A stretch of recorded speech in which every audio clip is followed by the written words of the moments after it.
Hello welcome दोस्तों, आइए ज्ञान बढ़ाने देख रहे हैं आप। मैं रवि कुमार एक बार फिर से नई वीडियो में हाजिर हूँ। दोस्तों इस वीडियो को आप पूरा जरूर देखिए क्योंकि ये वीडियो आपके लिए देखना बहुत ज़्यादा ज़रूरी है। दोस्तों यदि आप सिर्फ एसएससी की तैयारी करते हैं और कोई आप दूसरी प्रिपरेशन साथ में नहीं करते हैं तो दोस्तों ये वीडियो आपको ज़रूर देखना चाहिए, क्योंकि यदि आप ये चीज़ नहीं समझे तो फिर आपके लिए प्रॉब्लम होने वाली है। दोस्तों जैसा आपको पता होगा कि एसएससी में एग्ज़ाम्स कराए जाते हैं। दोस्तों 10th पास वैकेंसी है, 12th पास वैकेंसी है, ग्रेजुएट पास वैकेंसी है, पोस्ट ग्रेजुएट पास वैकेंसी है। तो दोस्तों सभी स्टूडेंट्स के लिए वैकेंसी क्या आती रहती है। अब दोस्तों यहाँ पर सबसे बड़ी देखिए समस्या क्या है एसएससी में। एसएससी में समस्या ये है कि कई स्टेजेस में एग्ज़ाम होता है। सबसे पहली बात तो अब कई स्टेजेस में होने के बाद जो उसका जो रिजल्ट होता है, एग्ज़ाम डेट्स होती हैं, वो सब लेट होता रहता है। अब दोस्तों जब चीज़ें क्या है लेट होती रहती है तो उसमें स्टूडेंट को प्रॉब्लम होती हैं और स्टूडेंट का जो रिजल्ट वगैरह होता है उसको आने में जो फाइनल रिजल्ट है उसमें 2 से 3 साल लग जाते हैं। अब दोस्तों जो 2 से 3 साल लग जाते हैं उस चक्कर में अगर स्टूडेंट का सिलेक्शन नहीं हुआ और वो 2-3 अटैम्प्ट उसने दे दिए तो फिर क्या है, जो उसकी ओवर रेज है वो ओवर रेज के आसपास पहुंच जाता है। क्योंकि दोस्तों मान लीजिए आपकी एज मान लीजिए 22 साल है, आपने पेपर देना शुरू किया। अब मान लीजिए जो आपका रिजल्ट है वो 2 सालों के बाद आप फाइनल आया, 2-3 सालों के बाद। अब उसमें पता चल गया अगर आपको आप फेल हैं तो फिर उसके बाद मान लीजिए आपने फिर से उसी प्रिपरेशन को आगे कर रहे होंगे। तो दोस्तों फिर से प्रिपरेशन करेंगे तो फिर मान लीजिए फिर से रिजल्ट 2-3 साल बाद आया। तो दोस्तों इसमें होता क्या है, 4-5 अटैम्प्ट जैसे ही आप दोगे वैसे ही आप ओवररेज हो जाओगे। तो इसके लिए देखिए होता क्या है, करना क्या चाहिए। तो दोस्तों जो आप प्रिपरेशन कर रहे हो एसएससी की उसके साथ में जो स्टेट की वैकेंसी आती हैं, आप किसी भी स्टेट में रहते हो तो दोस्तों हर स्टेट में वैकेंसीज निकाली जाती हैं। तो दोस्तों जो स्टेट में जो वैकेंसी डिक्लेयर की जाती हैं उनकी भी प्रिपरेशन साथ में करना चाहिए। दोस्तों अगर आप उनकी प्रिपरेशन साथ में नहीं करेंगे तो क्या होगा कि मान लीजिए आपका एसएससी में सिलेक्शन नहीं हुआ तो फिर आपका कहीं भी सिलेक्शन नहीं हो पाएगा। और अगर आप एसएससी की तैयारी के साथ में स्टेट में जो वैकेंसीज आती हैं उनकी तैयारी करते रहेंगे तो आपका कहीं ना कहीं सिलेक्शन हो जाएगा और मोस्ट चांसेस हैं कि आपको एक सरकारी जॉब मिल जाएगी।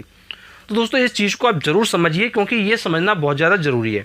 और दोस्तों मैं आपको बताना चाहूँगा कि जैसे कुछ लोग क्या करते हैं, कुछ लोग बैंक की तैयारी करते हैं और बैंक की तैयारी करने के बाद सोचते हैं कि उनका एसएससी में सिलेक्शन हो जाएगा। तो दोस्तों ये बात ज़रूर ध्यान रखिएगा, बैंक का पैटर्न अलग है, एसएससी का पैटर्न अलग है। दोनों को आप कंबाइन करोगे ना इधर के रहोगे ना इधर के रहोगे। दोस्तों दोनों में जो चीज़ें होती हैं वो अलग अलग आती हैं। तो दोस्तों इसलिए दोनों चीज़ों को कंबाइन करते हुए ना पढ़ें, अदरवाइज़ प्रॉब्लम आएंगी। तो दोस्तों दोनों की चीज़ों को समझिए किस में क्या है। आप ये सोच के ना चलें आपने अगर बैंक की तैयारी कर लिया तो आपका एसएससी निकल ही जाएगा, या आपने आईएएस की तैयारी कर लिया तो आपका एसएससी निकल आएगा, या आपने पीसीएस की तैयारी कर तो आपका एसएससी निकल आएगा। कुछ लोग इसी गलतफहमी में जी रहे हैं कि हम आईएएस की तैयारी करेंगे तो एसएससी अपने आप निकल आएगा। तो दोस्तों ऐसा बिल्कुल भी नहीं होता है। आपको मैं बताना चाहता हूँ कि हर एग्ज़ाम का पैटर्न अलग है। दोस्तों आप एसएससी की तैयारी करते हैं उसका पैटर्न अलग है, बैंक की तैयारी करते हैं उसका पैटर्न अलग है, आईएएस की तैयारी करते हैं उसका पैटर्न अलग है, आप पीसीएस की तैयारी करते हैं उसका पैटर्न अलग है, आप रेलवे की तैयारी करते हैं उसका पैटर्न एसएससी जैसा है। रेलवे का जो पैटर्न वो एसएससी जैसा है। तो दोस्तों आप ये तो कह सकते हैं कि अगर आप एसएससी की तैयारी करते हैं तो काफ़ी हद तक आप क्या रेलवे वाला पेपर निकाल सकते हैं। लेकिन अगर आप ये सोचें कि आईएएस की तैयारी करने के बाद आप एसएससी के एग्ज़ाम्स निकाल लें तो दोस्तों ये बहुत ज़्यादा प्रॉब्लम की बात है।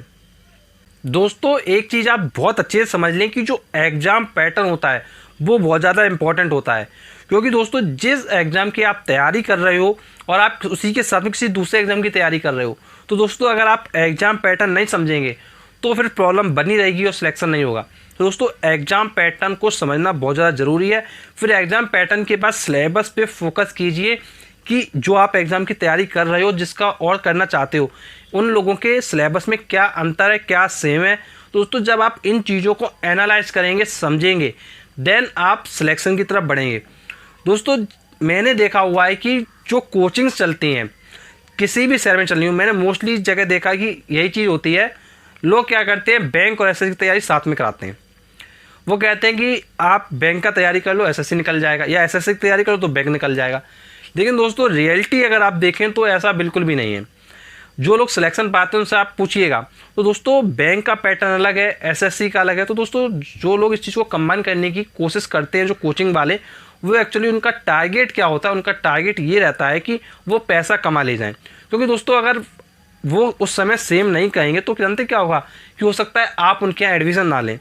तो इसलिए वो लोग तो इस पर्पज़ से कह देते हैं। लेकिन दोस्तों आप इतने बड़े हो गए, इतने समझदार हैं, आप खुद समझ सकते हैं। आप जो ऑफिशियल वेबसाइट्स हैं उन पे जाके खुद चेक कर सकते हैं और उसके बाद ही आप समझ पाएंगे कि क्या डिफरेंस है और क्या सेम बातें हैं। दोस्तों जब इन चीज़ों को आप अपने लिए करेंगे तो डेफिनेटली सिलेक्शन होगा। और दोस्तों अगर आप केवल ये सोचेंगे कि कोई दूसरा आएगा बता देगा सब कुछ हो जाएगा, तो दोस्तों जादू नहीं होने वाला है। सिलेक्शन चाहिए तो मेहनत करना पड़ेगा, अदरवाइज़ ऐसे ही आपको फिर रहना पड़ेगा। तो दोस्तों मैंने आपके लिए काफ़ी वीडियोस प्रोवाइड किए हुए हैं। दोस्तों एसएससी एमटीएस 2020 प्लेलिस्ट में जाकर आप काफ़ी वीडियोस को देख सकते हैं। और दोस्तों जो आपकी प्रॉब्लम्स होती हैं वो आप अपनी प्रॉब्लम्स को कमेंट बॉक्स में कमेंट करके पूछ सकते हैं। दोस्तों मैं आपको बताना चाहूँगा कि जो वैकेंसीज़ आती हैं, जो अपडेट्स होते हैं, तो दोस्तों उनके बारे में मैं क्या करता हूँ, फेसबुक पर पोस्ट कर देता हूँ। तो दोस्तों फेसबुक में आप क्या कर सकते हैं, हमारा फेसबुक पेज को लाइक कर सकते हैं। दोस्तों फेसबुक पेज पर जाने के लिए आप क्या कर सकते हैं, डिस्क्रिप्शन बॉक्स में जाएं, वहाँ पे आपको लिंक मिलेगा, उस पर क्लिक करके आप हमारे फेसबुक पेज तक पहुँच सकते हैं। या फिर दोस्तों आप क्या कर सकते हैं, फेसबुक में जाइए, सर्च कीजिए आइए ज्ञान बढ़ाएं ऑनलाइन लर्निंग वीडियोस। दोस्तों इस फेसबुक पेज को लाइक कर लीजिए। वहाँ पर हम आपको जो भी अपडेट्स आते हैं, जो भी वैकेंसीज आती हैं, जो भी मोटिवेशनल थॉट्स होते हैं, वो सब सारे शेयर करते रहते हैं, जिससे कि आप अपनी लाइफ में मोटिवेटेड रहें और आपका पढ़ाई में मन भी लगता रहे। दोस्तों और अगर आप हमसे जुड़ना चाहते हैं तो दोस्तों जुड़ने के लिए नीचे सब्सक्राइब का बटन दिखाई देगा आपको रेड कलर का, उस पर आप प्रेस कर दें। प्रेस करते नोटिफिकेशन बेल आएगा, उस पर आप प्रेस कर दें। दोस्तों अगर आप ऐसा करते हो, जब भी हम नेक्स्ट वीडियो लाएंगे सबसे पहले वीडियो आपको मिल जाएगा। And thanks for watching our video. मिलते हैं हम आपसे नेक्स्ट वीडियो में, तब तक के लिए शुक्रिया।